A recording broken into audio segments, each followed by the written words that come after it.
Zayat Ibáñez, Mano a Mano, un podcast sobre política y economía argentina. Mano a Mano, episodio número 26, Ibáñez, Zayat Ibáñez. Yo te voy a hacer la introducción, no te voy a dejar hablar, porque esto es un caos.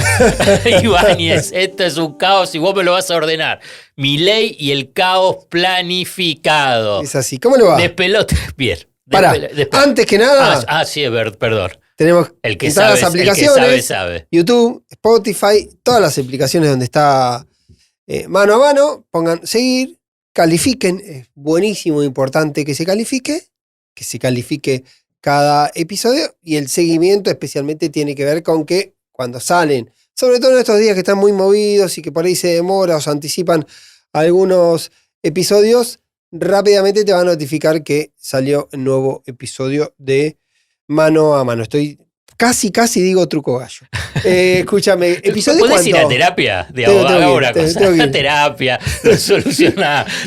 Hay cosas que uno deja, se pierden. ¿Qué episodio es? Episodio 26 de Mano a Mano, Milei y el caos planificado, es lo que te estaba diciendo. Sí. Porque es insoportable, la verdad, perdón, Ibáñez, pero en una semana... El tema de la Corte Suprema de Justicia, sí. Esos dos candidatos que tira de la nada, quién sabía quiénes son, ahora vos vas a explicarme, toda esa interna. El poder económico está en contra de uno de ellos, del hijo. Después, lanza el tema de jubilaciones con un nivel de desprolijidad monstruosa. Absoluto. Digamos, 5 veces lo modificado. Digamos, es un papelón. Solo porque el poder económico sostiene al gobierno, lo apoya, no salen a decir que es un papelón. Después viene 31 de marzo. Esto lo van a estar escuchando durante toda esta semana. Se viene una ola de despidos muy, muy fuerte en la administración pública. La administración pública, a partir de lo que ellos dicen, se vencen los contratos. Uh-huh. Sí, se hablaba del 40% de los contratos en un momento sobre lo que tenía que ver con la administración pública. Es un número muy importante. En el medio. Y déjame decir una cosa más para seguir. Y después, el 24 de marzo. El 24 de marzo, y te olvidaste, si hacemos el repaso, el video, te olvidaste ese también, papelón. Te olvidaste también de la pelea con Villarroel. Pasaron muchas cosas. Mirá vos lo que. Posiblemente lo que tenga que ver con el caos planificado tiene que ver que Milei, con esta cantidad de cosas que va tirando, y en algún momento lo repasamos, por ejemplo, muy rápidamente, salió con el DNU y el primer conflicto con Victoria Villarroel, salió rápidamente el episodio que fue más gravoso para la imagen de Javier Milei, que fue el autosalariazo del 40 y pico % que se dio en los sueldos de los funcionarios. Rápidamente salió. Uno debe reconocerle desde la descripción que toda la discusión política gira en torno a Javier Milei. Es un presidente que instala conversaciones todo el tiempo, instala debates todo el tiempo, instala polémicas todo el tiempo, y con eso logra la centralidad. Yo creo que eso es indiscutible. Después siempre está el debate si esa centralidad te alcanza, si es como coincidimos, planificada, esta idea de generar mucha conversación y mucha polémica y mucho discurso. Hay cuestiones que me parece que son más medulares, como lo del 24, que más allá de que la factura del producto yo creo que es muy, pero muy precaria, sí tiene cierto objetivo vinculado a instalar una construcción. Ayer un funcionario del gobierno me decía, a ver, vamos a decir todo lo contrario a lo que dijo la política en los últimos 20 años. Si la política vino coincidiendo que la mirada sobre la dictadura y demás, nosotros vamos a decir todo lo contrario, como de alguna manera sintetiza ahí que el objetivo es ese. Es decir, si toda la política, si había un consenso establecido sobre la dictadura, casi mayoritario, había algunos chispazos, pero mayoritaria eso, bueno, la decisión, me lo decía ayer un dirigente importante del oficialismo. Entonces hay una cosa ahí que tiene que ver con esa decisión. Parte de la hipótesis, supuesto o convencimiento que le conviene. ¿Pero por qué?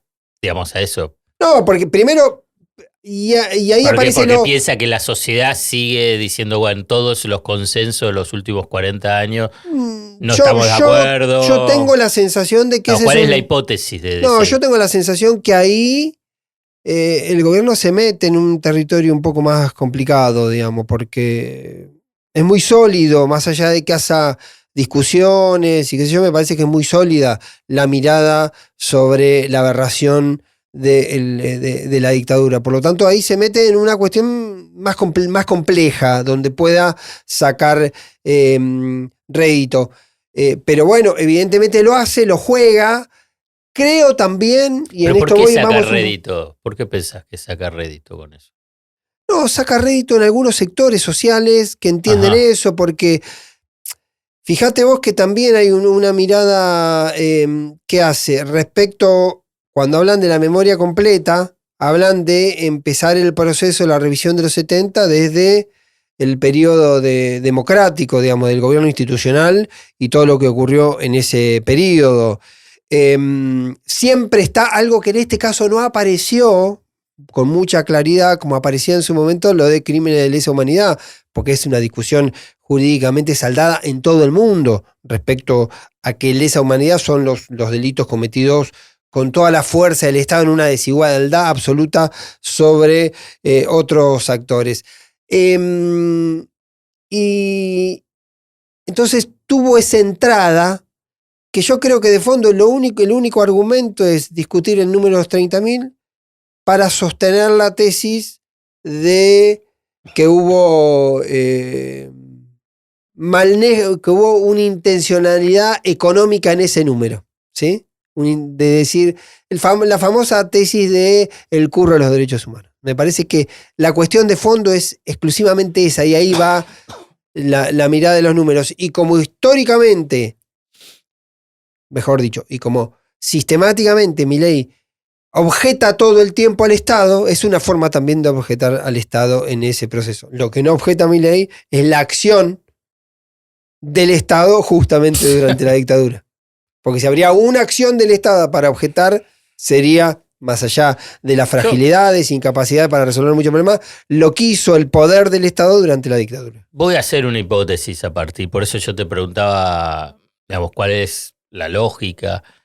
Yo creo que esto no le conviene a Milei. Digamos, esta lógica que planteaba el funcionario libertario que vos hablabas, sí. Me parece que no le conviene. Digamos, puede desviar la atención porque por ahí no tiene para mostrar cuestiones vinculadas con la economía o lo del ajuste a los jubilados, que después algo vamos a hablar, porque la sociedad no está reclamando ese debate. Yo coincido. Entonces, al revés, digamos, es decir, no, pero ¿por qué me traes? Venías a solucionarme las cosas. Digamos, Milei siempre se presentó la idea de lo pasado estuvo mal, yo el futuro te lo voy a... Sí. Y no entraba en el debate sobre el pasado, y menos sobre un debate que ya había sido saldado. O sea, él abriendo esto, pierde. Yo no lo veo que gane. Como yo te decía. Y déjame, además, digamos, Villarruel lo interviene en forma militante, ¿no?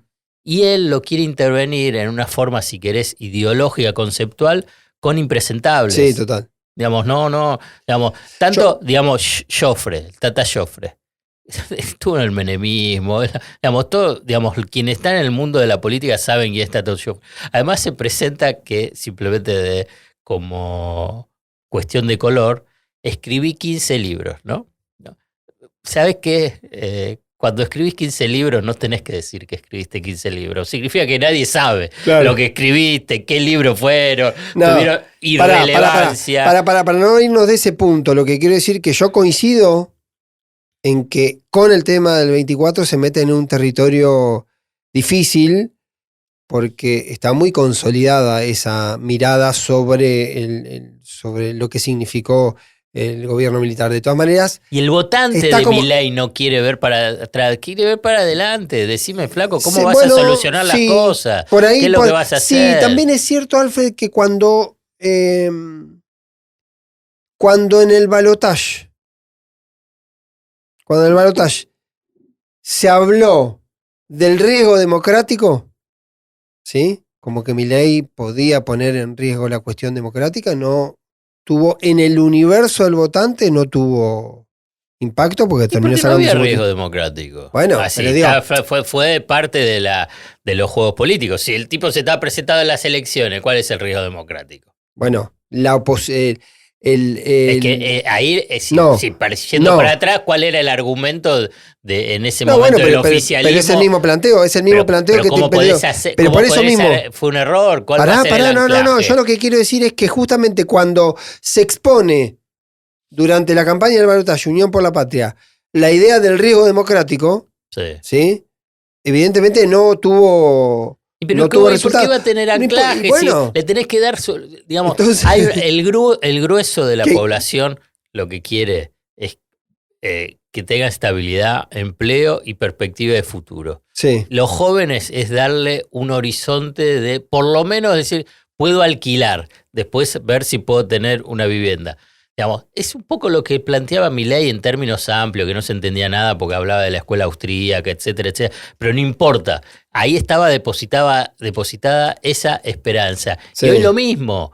Entonces, hablar sobre el 24, al que se levanta a las 5 de la mañana y que la plata no le alcanza y después que no te alcanza a pagar el alquiler, decís, quiero ese debate. Posiblemente también. Posiblemente también. 30.000, 8.000, 22.000. Pero posiblemente en esa acción también haya generado un punto de cohesión porque la movilización del 24, a partir de eso tuvo también, una intensidad por ahí fue, distinta. Entonces, doble de todas error, maneras, doble está error, jugando. Doble error. Los errores también se miden en el tiempo ahí. Yo no digo yo no digo que sea un acierto. De hecho, observé que me parecía que se había equivocado al meterse en ese territorio con esa intensidad. Después lo que viene cubriendo, generando y abriendo todo el tiempo cuestiones. Hay un segundo error con el adelantamiento de la postulación de candidatos a la Corte Suprema de Justicia. El hijo García Mansilla. Parece haber varias cuestiones ahí para seguir. Una es el tiempo, ¿sí? Porque en septiembre se define la nueva presidencia de la Corte. En septiembre se elige el nuevo presidente de la Corte. Maqueda se va en diciembre. Habría una cuestión. Va, teóricamente. No, se va porque ya está. Porque para que Maqueda siga, tendría que existir un pedido del presidente al Senado para que considere la continuidad de una que cumple 75 años. Milei, cuando anuncia un postulante para Maqueda, un reemplazo para Maqueda, ya dice que eso no lo va a hacer. O sea que Maqueda a los 75 se tiene que ir. Pero en la Corte no hay como una jurisprudencia propia. No, de hecho Maqueda ¿cómo se llama? Firmó, no, había tenido una... Pero Maqueda firmó lo de Figueroa de los 75 años. Sí. Que se tenía que ir. O sea, Maqueda, todos dicen que Maqueda estaba preparado para irse. Sí. Los que no están muy contentos de esa jubilación excesivamente anticipada es el mundo Maqueda, el entorno Maqueda, que además hay un personaje que es el segundo de Cunio, ¿no? Un personaje, un funcionario, un hombre que venía de la justicia. Cunio Libarona. Sí, que se llama Sebastián Amiero. Ministro de Justicia. ¿Cómo el nombre? Sebastián Amiero, que es Sebastián Amerio, que es viceministro de Justicia, que era un hombre que viene de la Corte y que tenía una relación bastante cercana con Maqueda. Lo otro que ocurre, entonces, uno podría pensar que si la definición es en septiembre, ¿sí?, del presidente de la Corte, que quiera apurarse para que por lo menos para esa elección esté lijo. ¿Sí? Ariel Lijo. Claro. Pero eso aún requiere otro punto que para mí hoy, en las últimas horas, es lo más novedoso que me apareció en escena, que fue Rosenkrantz. Epa. ¿Qué pasa? ¿Qué pasó? ¿Sí? Si Rosenkrantz sigue formando parte o no de la mayoría de tres, que están Rosati, Maqueda y Rosenkrantz. Y por otro lado, Lorenzetti. En minoría total, 3-1. Esos tres, que recordemos que en su momento se autovotaron como autoridades de la Corte. Eso mismo, ese proceso, a mí me abren un interrogante a ver qué pasa con Rosenkrantz. Si Rosenkrantz sigue alineado ad infinitum en el esquema Rosati-Maqueda. Si eso existe, no le dan los números al hijo, si aún entrando para modificar la presidencia de la Corte. Después con la Corte lo que sí es cierto, no sé si vos te acordás del caso Lorenzetti. Lorenzetti 24 horas antes ¿De qué? de que lo saquen de la presidencia estaba comprando los sanguchitos para el ágape de su reelección como presidente de la Corte. Ajá. Y en 24 horas Lo voltearon. le hicieron una maniobra y lo decapitaron desde ese lugar. Dame por lo menos dos pasos para atrás. Sí. ¿Por qué Milei toma esta iniciativa vinculada con la Corte? El paso siguiente, explícame por qué el hijo y García Mansilla. Pero primer paso. No, el primer paso es porque le ofrecen compra. Okay, para. Cuño Libarona, por lo que leí, se enteró por lo diario. Yo no creo en eso. Yo no creo en eso. Dale. Para mí, Cuño Libarona, que tenía relación con el hijo, sabía, por ahí no sabía que iba a ocurrir ese día, pero sabía, de hecho lo había mencionado él como candidato. Yo creo que hay una dimensión de Milei entrando en los territorios de la política, que habitualmente no entra, sale de lo que es estrictamente económico y se mete en una proyección a mediano o largo plazo, lo que tiene que ver con la economía, y después compra la tesis que le lleva a Lorenzetti, que es el integrante de la Corte con el que ha tenido alguna relación, que le ofrece la variable de tener una Corte amigable. Digamos, una nueva mayoría Lorenzetti y García Mansilla. Exactamente, que podría ser en ese esquema. Ahí aparece el tercer elemento que se dio ayer, que fue cuando aparecen algunas empresas, entidades empresarias, particularmente AmCham, que es la que reúne a las empresas de Estados Unidos en la Argentina. E IDEA también sacó. IDEA también salió, pero me parece que lo de AmCham es más medular. Es un exocet contra el hijo. Y dice el hijo. Hace la observación. IDEA lo menciona al hijo. Bueno, AmCham no lo menciona, pero AmCham dice debería respetarse la cuestión de hombres y mujeres, y el hijo va por el lugar de Hayton de Nolasco.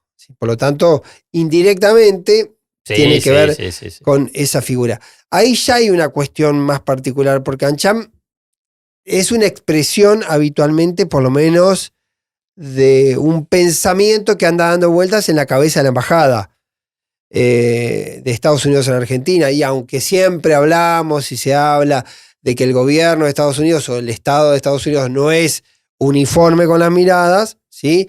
Hay una advertencia respecto al hijo. Hace más ruido a partir de una expresión tan intensa y tan clara por parte del mundo empresario respecto al hijo, que parece claramente referenciada en el episodio de la personalidad del hijo. Algunos dicen que hay viejos conflictos judiciales que estuvieron en el juzgado del hijo de algunas empresas relevantes y no tuvieron la velocidad que esperaban, como que viene por ahí la factura. Es una factura muy clara, ¿sí? Es una factura muy clara con el personaje, pero además parece exceder al hijo, porque le está diciendo que no al candidato de Milei. Y alguien recordaba también el episodio de cuando vino Blinken a la Argentina y que... Funcionario del gobierno de Estados Unidos. El secretario de Estado, y cuando vino a la Argentina que 36 horas después termina Javier Milei abrazado a Donald Trump en aquel encuentro de las derechas en Estados Unidos, y que había existido aparentemente una promesa que Blinken solo venía si existía el compromiso de Milei de no mostrarse con Trump. ¿Y cómo? Y AmCham responde de esta forma. Digo, como para tratar de entender, digamos, las piezas de este rompecabezas. Son piezas que tienen que ver con que no parece haber una posición que uno a veces advierte que Milei es un personaje muy alineado con Estados Unidos y que evidentemente no todo está tan claro, no todo está tan despejado, más allá de que pueda haber coincidencias ideológicas. Pero la presentación de García Mansilla para el lugar de Maqueda que tiene que renunciar en diciembre. 29 de diciembre. ¿Por qué en marzo? Porque ahí sí parece existir la lógica de que si vos haces un acuerdo, el acuerdo es por los dos. Porque vos le pagás a dos actores, porque ahí hay una mirada de que García Mansilla sería un hombre de Milei y que el hijo sería un hombre de Lorenzetti. Dicho esto de manera muy brutal, digamos. Uh-huh. Entonces, en esos lugares no existe, primero pagame y después resolvemos el tuyo. Es el paquete cerrado, por eso también se viene hablando de que podría incorporarse, por ejemplo, el procurador, podrían entrar en un paquete más grande otros cargos vinculados a jueces federales, a camaristas y demás. Lo que yo no veo por ahora, y posiblemente lo esté perdiendo, un actor con el poder real para decir, a ver, nos sentamos acá. Lo corremos a Rosati. Para correrlo a Rosati necesitas de muchos jugadores, del peronismo, de Macri, de Milei, de un sector de la justicia. Nadie diciendo, vos qué necesitas, digamos, si estuviésemos en un toma y daca brutal, vos qué necesitas, esto es tuyo, esto es tuyo, esto es tuyo. Eso requiere una dinámica de una política muy fina que yo todavía no la veo. Que Milei nunca la tuvo. Y que no la tuvo y que por ahí la tiene. Si la tiene. Y por ahí la tiene, o por ahí el azar, muchas veces. Pero el esquema, por lo que yo leo, porque yo no conozco nada del mundo judicial, lo identifican al hijo con la corrupción. Te lo digo directo, ¿viste? Porque no hay mucha vuelta ahí con lo que sería Comodoro Pi y todo, sí, digamos, toda, digamos, la basura de la mayoría de los jueces federales. García Mansilla es de la Universidad Austral, estrechamente vinculado con el Opus Dei, donde tiene dos posiciones que sería la línea mileísta, es contra el aborto y a favor de la dolarización. Sí. Digamos, este es el esquema de decir, y ahí es donde empieza a decir, que no entiendo las negociaciones con quién para hacer todo ese paquete, porque el hijo no lo quiere Macri. Macri no lo quiere. Sí, el hijo, lo que dicen que el hijo no lo quiere Macri, pero Macri quiere menos a Rosati. Entonces, por eso, claro, digo, no es menor el tema. No, está bien. Y por eso yo vuelvo a poner en un momento. Te lo pregunto. Pongo el interrogante, no tengo la certeza, pero alguien me sembró la sospecha respecto a Rosenkrantz, ¿sí? Que Rosenkrantz iría para el lado. A ver, ¿qué hace si está tan. Porque Rosenkrantz es Macri. No, pero además. Y grupo de empresarios. Rosenkrantz. Corporaciones. Te rompe la mayoría antes. Eso te quiero decir. Uh-huh. Porque si Rosenkrantz se mueve, sí, vos tenés de una alianza sólida que puede ser Rosati y Maqueda hasta fin de año. En una matemática brutal. Pará. Entonces ahí aparece siempre lo mismo que vos decís con Macri, es lo mismo que ocurre con Cristina. Vos decís, ¿va a ser funcional el peronismo para que venga el hijo y venga García Mansilla? Y la pregunta por el otro lado es que ¿va a ser funcional a que siga Rosati? Entonces es como dos caminos incómodos. Digamos, lo que te voy a plantear, incluso te lo mencioné como primer paso, es que no me queda claro por qué Milei entra en ese juego ahora. Para distraer, pongo como hipótesis, para incorporar otro espacio de debate, para entrar en una disputa al interior de distribución de poder no por el tema político solamente, también con grupos económicos. También hay una lectura que él nunca mostró ningún tipo de interés, voluntad sobre qué es lo que pasa en la justicia. No, hay una lectura también lo último, porque empezó desde la corte, no empezó a decir, bueno, vamos a designar jueces. Si vas a empezar de la corte. Mamá, ¿qué va a empezar con el chiquita? Tenés 2 vacantes en la corte abiertas a partir de diciembre. Vale. Es una opción. Me extraña dentro de lo de Milei, porque Milei estaba como por encima de todos esos debates súper estructurales. Pero posiblemente ahí voy yo con la idea de que el tipo empieza evidentemente a mirar otros casilleros de la ecuación de poder que no parecía estar mirando. Y ahí, sé que es muy chiquito. Lo que pasa que en este proceso de las intrigas, uno, viste, hay temas muy menores que pueden parecer. Alguien dice también, es un salvoconducto para un eventual fallo adverso del DNU. A ver. Claro, que el tipo diga, no, poner otra vez a esta corte en el universo de la casta, que hasta ahora lo venía manteniendo afuera, fuera de ese pelotón. Si hubiese un fallo adverso del DNU, poder decir, no, la corte hace esto porque yo no le quiero renovar a Maqueda, porque Rosati se quiere. Y entrar a una guerra de ese tipo. Lo que uno me puede decir. Es un juego de ajedrez, ¿no? Claro. Es que no tengo que ver la primera movida, sino las. Bueno, por el otro lado, alguien me dice, también la lógica es decir, también es cierto que con esto, si vos lo estás degollando a futuro a Maqueda y le estás diciendo a Rosati, quiero ir por la tuya, también. Que además Rosati dijo que es inconstitucional la dolarización. Por ejemplo.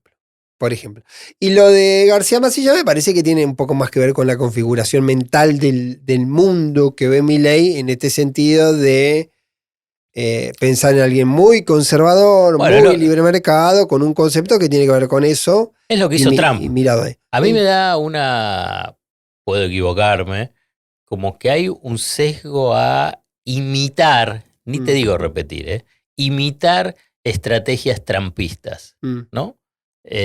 Por ejemplo, con los medios de comunicación y las redes sociales. Bueno, sí. Copar la Corte Suprema de Justicia con ultraconservadores. Digamos, a nivel de medios y redes sociales, Trump eligió Fox como su vocero y se peleó con todos, con CNN, con todo. Y redes sociales, lo que en ese momento era Twitter. Y ahora lo mismo, digamos, Milei es la red X, ex Twitter, y tiene de vocero a La Nación y La Nación Más. Hasta fíjate que chicanea a periodistas de Clarín y al propio Clarín, ¿no? Que uno puede decir, bueno, ¿qué sería CNN, digamos, a nivel de conglomerado, de pulpo económico, para hacer algún tipo de paralelismo? Tiene y con la Corte lo mismo. Tiene bastante definido ese esquema de con quién tiene vínculo, a través de quién opera, a través de quién manda mensaje, a través de quién hace porque también elige periodistas marginales, del mismo modo que lo eligió Trump, ¿no? Trump cuando eligió a Carlson, bueno, Carlson después se convirtió en una celebrity de los medios a partir de Fox, ¿no? Fox, también tengo miedo de preguntarte a Fox quién. Fox le dio una patada. Tengo miedo de preguntarte decímelo, ¿a qué periodista marginal? Y Trebuch, ¿dónde estaba? No, pero es evidente, no, es una descripción. Sí. No estoy haciendo un juicio de valor. Escúchame, entonces, hablando de juicio de valor, más que nada hablando de valores, no dejemos pasar el tema jubilaciones. Ese es el último punto, porque antes quiero recordar a todos los oyentes y seguidores de Mano a Mano, que hace ya varios, Casi dijiste. sí, porque vos me estás llevando a la terapia. Hace ya varios episodios. Un saludo al compañero Daniel Tonietti, que estamos recordando a Truco Gallo. Hace varios episodios adelantaste, como en tantos otros episodios de Mano a Mano, esta catástrofe que se viene a nivel de los despidos masivos en la administración pública. Sí. Y esto va a ser el 31 de marzo. Lo decimos hoy porque a lo largo de esta semana y cuando van a estar escuchando este episodio, se va a efectivizar porque son los vencimientos de los contratos. Los contratos que vencen, contratos que fueron renovados en diciembre por 3 meses y que vencen el 31 de diciembre. Habrá que ver cuál es la profundidad de ese proceso.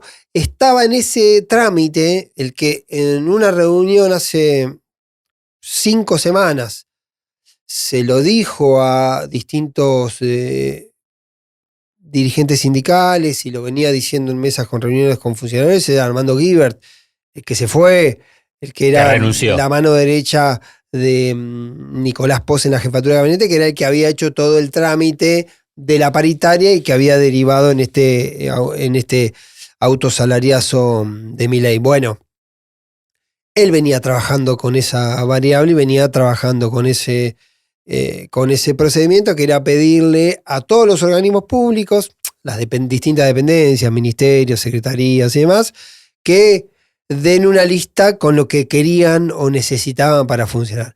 Lo que ha ocurrido paradójicamente en muchísimos casos, por lo menos lo que yo fui reconstruyendo, es que hay muchísimas áreas que te dicen, yo con lo que tengo no me alcanza.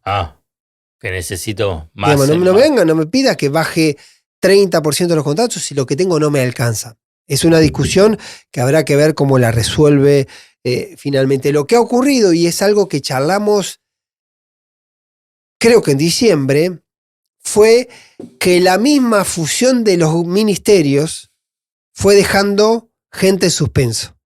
Porque al fusionar 3 ministerios en capital humano, todo lo que tenía que ver con área jurídica, con área de legales, con área de administración, un montón de cuestiones que ante cada ministerio tenía su propio esquema de funcionamiento estructural, todo eso, mucha de esa gente quedó sin destino, por lo menos en principio. Después otros se fueron reprogramando y se fueron ubicando en distintos lugares. De todas maneras, el número que están diciendo, que es un 40% de los contratados, que según el número que tengo yo son más de 90.000 personas los contratados, sería 72.000, creo que era el dato que me decían. Sí, 70.000. Después me dijeron un poquito más, ponele que son 70, es un número enorme, son de 20 y pico mil, 30.000 contratados que se quedarían sin empleo, que es un número monumental, absolutamente irracional. Lo que sucede es que en muchas áreas esta lógica, si querés, anarcocapitalista o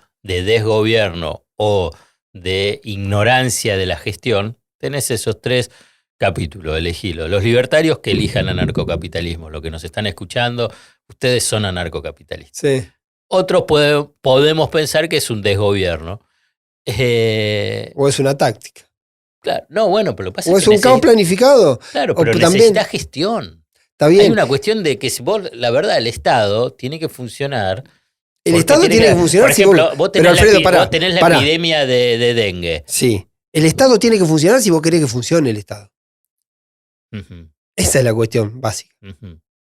Y evidentemente, la inacción, alguien me decía ayer, el problema no son que designaron solo el 30% de los funcionarios y que hay 70% de los cargos para el funcionamiento del Estado que no están designados. El problema es que los 30% de los que designaron no conocen el Estado, no saben, no quieren hacer funcionar el Estado tampoco. Por lo tanto, tenés esa dificultad extra. Ahora,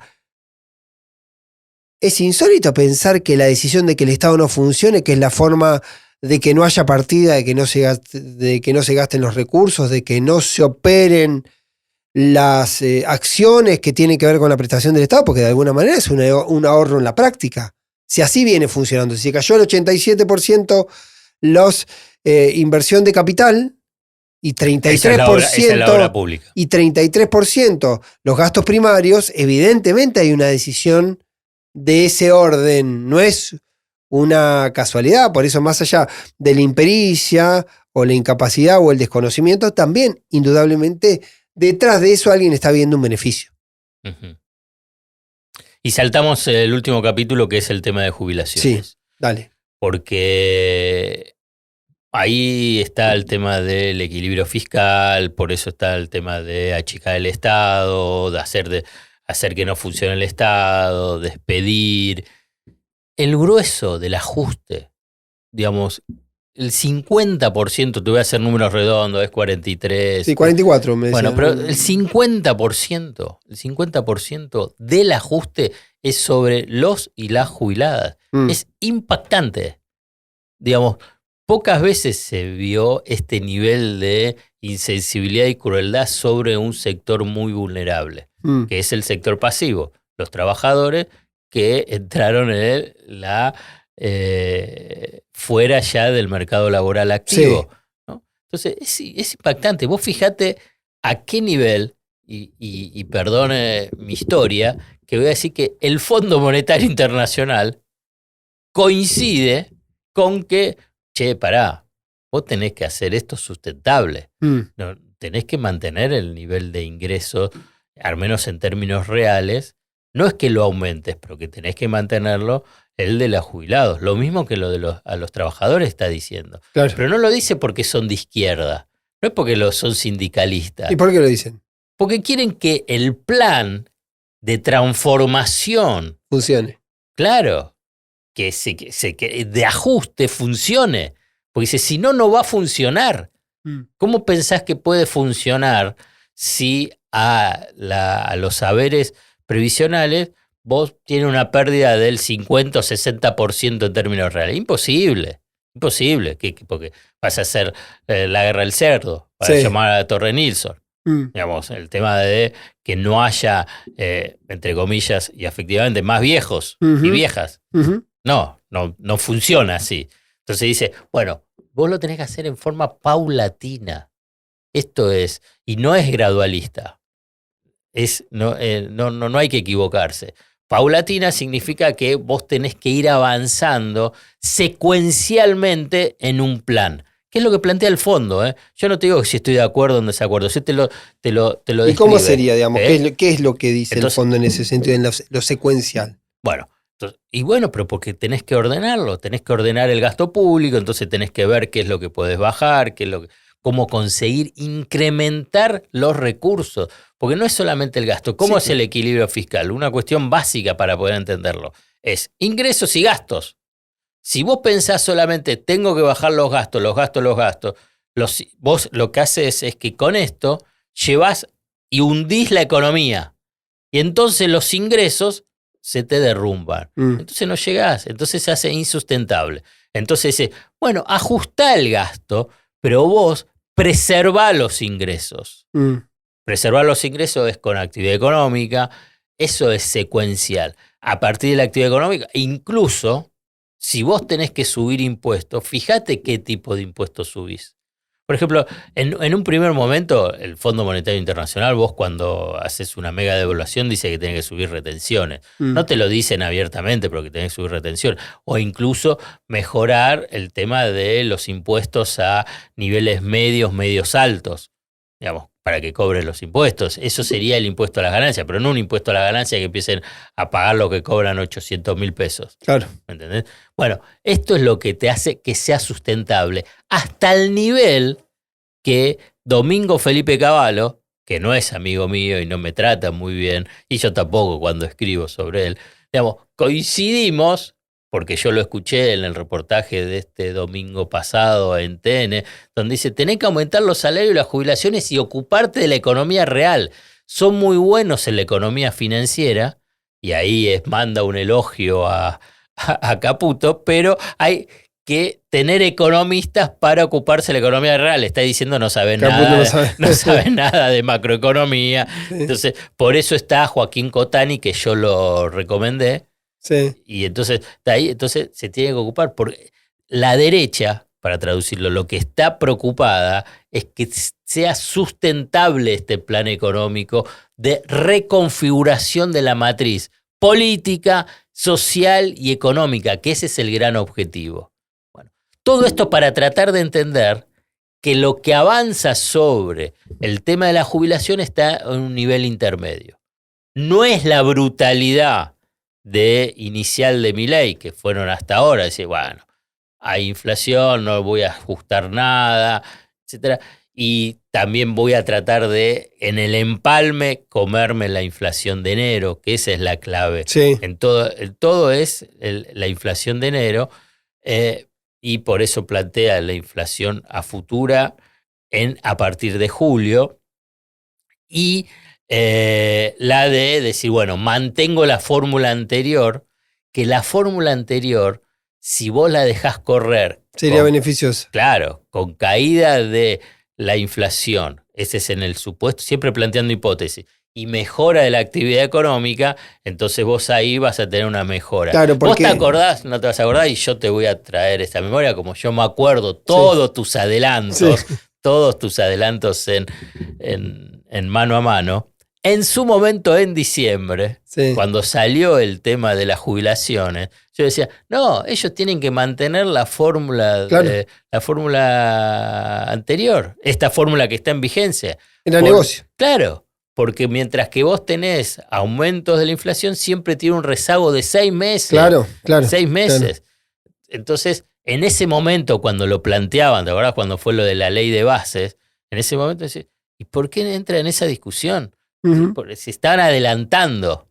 Bueno, fíjate que se cayó y ahora, recién ahora, avanzan sobre el tema de las jubilaciones. Porque el grueso para el ajuste fiscal va a ser la de los jubilados. Bueno, veremos la velocidad, porque también dependerá de... Está un poco atado a julio, si está mejor o peor que la fórmula vieja. Hay también como una transición. Hay un montón de hipótesis. La verdad, yo te puedo decir, inicialmente algunas de las Porque estimaciones la fórmula vieja es solo recaudación e ANSES, inflación. Y trabajo. RIPTE. No, y también inflación 50 y 50. ¿Cuál es la mayor entre RIPTE y recaudación? ANSES. Entonces ahí es lo que vos vas a tener. Entonces, igual, digamos, es muy difícil, y ya ayer un gran debate tuve con varios, hasta julio, no sé, porque tenés que poner un montón de hipótesis. Sí. Digamos, lo que sí es cierto es que en este tránsito hasta ese julio, vos te estás comiendo qué es lo que pasó en enero. Estás comiendo la base, claro, bajás el piso, después... Claro, y después ves. Después quedás colgado a la inflación, que está relativamente bien, porque es un mes tarde, porque es el número de inflación, se conoce un mes tarde. Sí, por eso es cada... Pero ya... En el tránsito te comiste muchísimos puntos de la inflación de esta corrida inflacionaria de estos meses. Por eso ahí la discusión es decir, bueno, viste que dicen el 12,5% de esa recomposición. Entonces lo que plantea, por ejemplo, la coalición cívica es decir, no, que sea 20. Entonces, porque de esa forma... Compensar enero. Claro, ahí está la discusión central. Muy bien, señor. Hemos terminado un nuevo episodio de Mano a Mano. Nos vemos en unos días, ¿no? Sí. Si no pasa nada. Así. Terrible. En una semana pasa de todo. Hasta la próxima. Nos vemos. Sayat Ibáñez. Mano a Mano. Un podcast sobre política y economía argentina.